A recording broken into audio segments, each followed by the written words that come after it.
Hello, ഇത് ശനിയാഴ്ച രാവിലെയാണ്. നേരത്തെ തന്നെ എഴുന്നേറ്റ് രഞ്ജിത്തിന് 7:30യുടെ പാസഞ്ചറിന് ജോലിക്ക് പോകണമായിരുന്നു.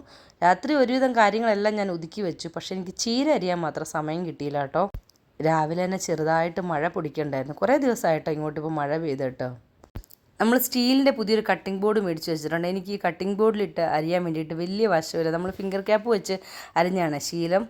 രഞ്ജിത്ത് വീട്ടിലുള്ളതുകൊണ്ട് ഇന്ന് കുറച്ച് സ്പെഷ്യൽ കറികളൊക്കെ ഉണ്ട് കേട്ടോ. നമുക്കിന്ന് കക്ക ഇരിപ്പുണ്ടായിരുന്നു. കക്ക തോരൻ വെച്ചു. കറിവേപ്പില ഇപ്പം ഞാൻ പറിച്ച് സ്റ്റോക്ക് ചെയ്യത്തില്ല. അന്നന്ന് വേണ്ടത് നമ്മൾ അന്നേരം പോയി പിച്ചിക്കൊണ്ട് വരികയാണേ.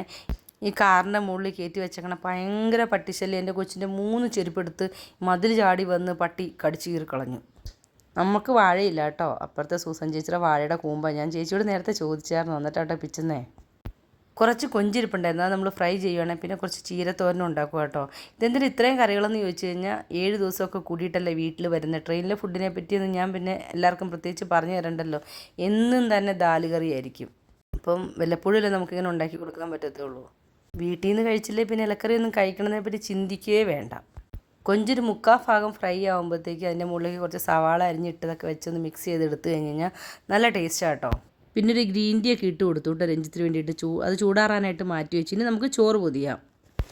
ചോറിൻ്റെ ഉള്ളിലേക്ക് ചീരത്തോരനും വെച്ച് ഒരു മീൻ വറുത്തതും വെച്ചു കേട്ടോ. അതൊരു അയില മീനാണ് വറുത്തത്. പിന്നെ കൊഞ്ച് ഫ്രൈ ഉണ്ടായിരുന്നു, കക്കാത്തോരനുണ്ടായിരുന്നു. ചാറുകറിയായിട്ട് കൊഞ്ചും മാങ്ങയും മുരിങ്ങക്കോലൊക്കെ കൂടി തേങ്ങ അരച്ച് വെച്ചൊരു കറിയാണേ.